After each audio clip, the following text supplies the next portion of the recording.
Welcome. This is David Boles, Human Meme. Today's topic: the infinite infant, baby selling, and human trafficking.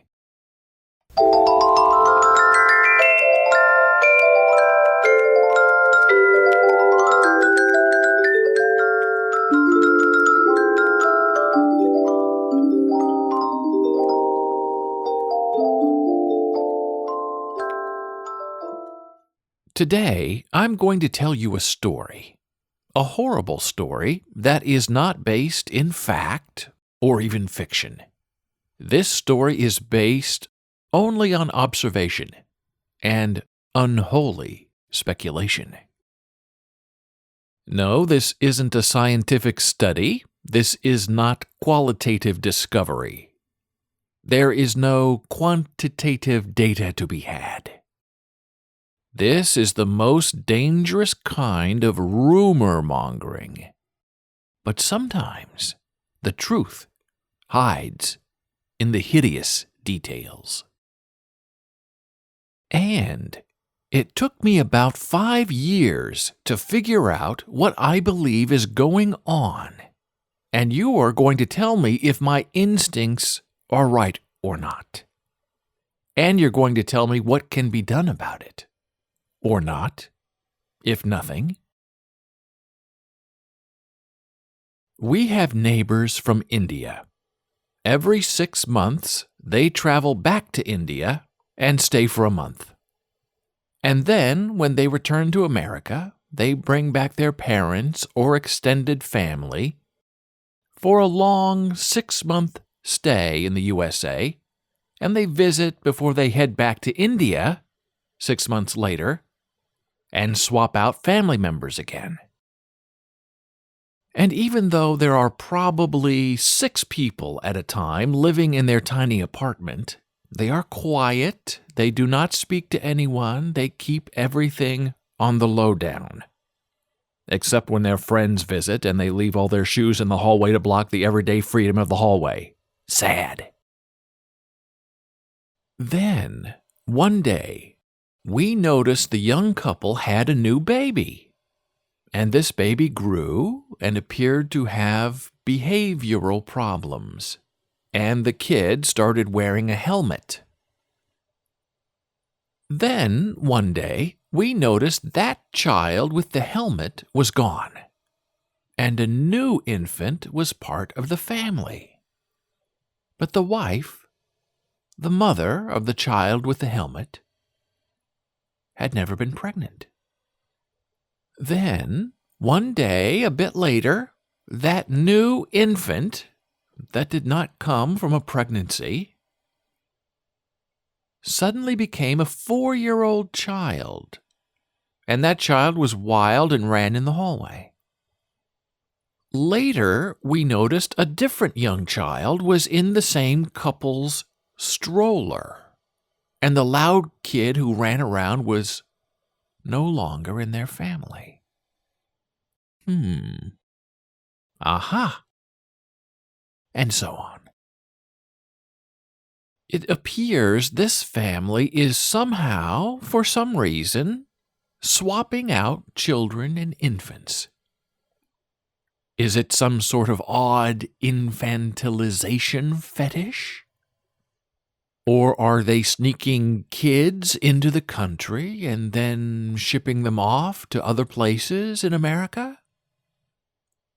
Are they trafficking babies? Now I ask you, does any of that sound right or smart? Or is this just paranoid talk? Let's explore the 3 choices.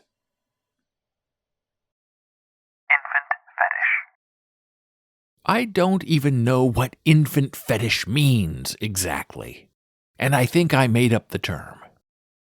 Except, there are some people who love babies more than they love adolescents or adults. And so they always have the wife in perpetual pregnant baby-making mode. I don't think that's happening here because there's never a pregnancy, and they only have one baby at a time. They don't have a brood of children. There's always just one kid, toddler, infant over there at a time. Funneling children. Is it possible they are somehow funneling, bringing over young family members from India and then sending them off to other family members in the United States in order to somehow avoid immigration trouble? Does immigration track young babies as they come in and out of the country? And if so, what if the baby only comes in but never goes back out? What if the baby is an anchor baby and is an American citizen and has a right to a passport? A child's passport would not need to be renewed every 6 months like a visa. You just use the passport to bring in new children from India, quietly, and then magically you are force immigrating them, your family, into America. Human trafficking. The last and probably the most insidious idea is the notion of baby trafficking. I know it's a terrible idea to propose, but how else do you rationalize away the perpetual toddler, the infinite infant, and the continued kid? Here's how I wonder if the scheme goes. These are my 7 points of consideration. 1. The Indian couple, perhaps with green cards, has a live birth baby in America. 2. They get their American-born U.S. citizen baby child a passport and a Social Security number. That passport would be good for 10 years from the date of issue, and you wouldn't need to worry about changing the photograph for a decade. 3. You travel to India without your baby, but with the baby's passport. You pick up a different baby in India or a toddler from a trafficker. You get paid, and your job is to pretend the baby is your baby when you make it back through customs. 4. You arrive in the USA.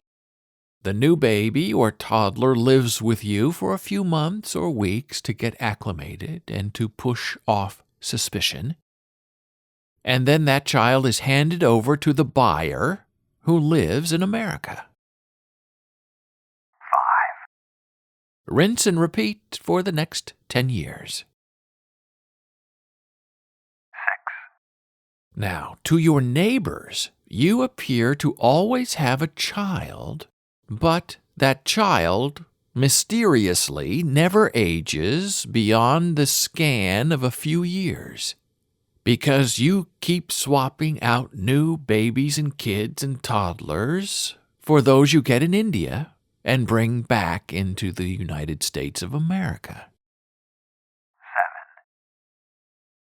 The more American-born live birth kids you have, the more children you cannot take to India, but the more infants you can bring back as your own using the passports you already established in your natural-born child's name.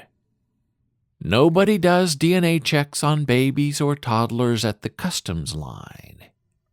If the paperwork fits, the baby is legit. Now, I'm sure I've missed something vital in this horrible human trafficking scheme. But I can't think of another genuine explanation for the neighbor kids who are always around and plentiful, but who never age. And once you finally see one child long enough to recognize the child, and then you never see that kid again as they age on and are passed along to someone or something or whatever. It gives you pause to wonder. And as I am recording this Human Meme podcast, Reuters just ran a news story about this very topic. Dateline Mumbai. An increase in baby trafficking in India is reducing the number of children available for adoption and fueling the lucrative trade as more couples wait to adopt, government officials said. Government figures show currently 1,700 children are available for adoption in India, the world's second most populous country with 1.25 billion people, while some 12,400 families want to adopt. About 3,010 babies were adopted in 2015 and 16. Government officials overseeing adoption said an increasingly long wait to adopt was closely linked to a rise in human trafficking in the country, with 2 baby-selling rackets busted in India over the past 2 months. There are more such rackets, said Deepak Kumar, chief of the Central Adoption Resource Authority, India's main body to monitor and regulate adoptions. In India, we expect the pool of children available for adoption should outnumber the number of waitlisted parents. But there are touts, and in some cases, even agencies, that sell children to childless couples. Now, I have no idea if anything I've shared with you today is legitimate. I certainly can't ask my neighbors if they are trafficking babies. Why would they tell me the truth? If I report my suspicions to INS or local authorities, I risk looking foolish and petty and nosy, never heroic. Plus, I'll lose a good and quiet neighbor, hard to find in the East Coast urban core. Have I sold out my own morality for peace of mind?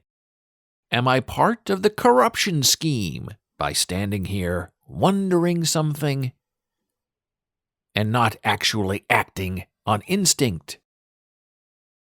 What is the standard impulse of proof for accusation and action beyond a Human Meme podcast? And finally, yes, let's all acknowledge the big issue looming in the room. You do not ever want to be my neighbor.